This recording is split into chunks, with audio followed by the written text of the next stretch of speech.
Hello， 大家好，我是爱种菜的西小厨。今天呢，我来跟大家分享怎样用种子育苗来种草莓。用种子种草莓需要根据草莓种子的说明，有的需要在种植之前放入冰箱冷藏保存2到3周。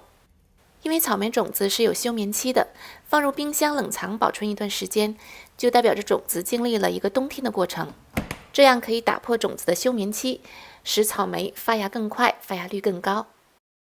但是有的种子呢，在出厂之前，种子公司就已经做过这一步了。那么如果种子包装上没有说明要放入冰箱冷藏保存一段时间，你就可以省略这一步。下面我们来播种育苗，选一个合适的花盆，或者是专门的育苗盆。我喜欢放一块丝瓜络堵住盆底的孔，然后倒入土质细致的沙壤土，或者是专用的育苗土，把土铺平，然后给这一盆土壤浇透水。拿出种子，草莓种子非常小，这次为了省事，我没有浸泡，直接撒到花盆里了。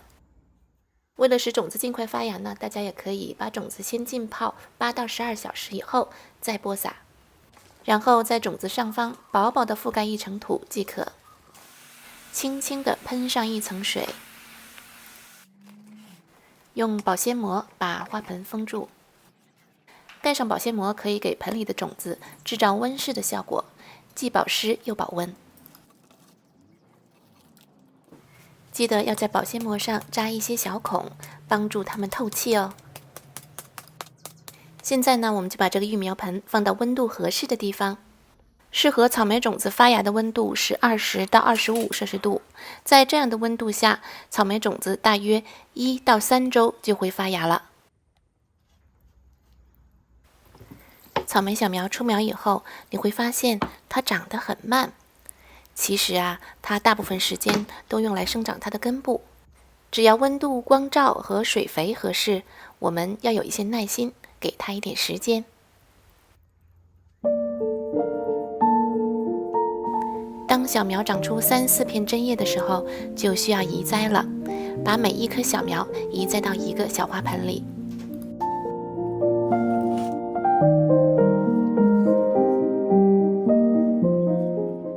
看，这棵苗地上部分的叶子很小，土底下的根却不小呢。它们长得比较深。适合草莓小苗生长的温度呢是15到35度。这样的话，在春秋季节移栽是最合适的。小苗移栽之后，一定要立刻浇一次定根水，让根部充分的吸收水分，有助于快速缓苗。移栽后的小苗长得就非常快了，刚才这几盆1个月后就变成这样了。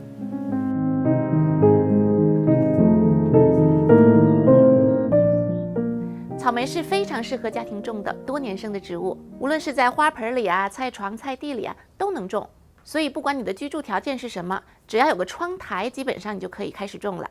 那么等草莓苗长到这么大了呢，基本上你就可以开始憧憬着下次草莓开花结果了。在种植的过程中，可能你还会遇到施肥呀、防虫啊，怎样才能果实结得更好啊等一系列的问题。那么之前我发布过2篇关于草莓的视频，大家如果感兴趣呢，可以点击视频下方的链接，或者是进入我的主页找到那2个视频，了解全方位种植草莓的攻略。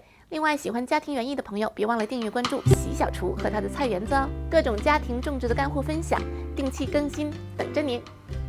好了，感谢您收看这一期的节目，咱们下一期再会。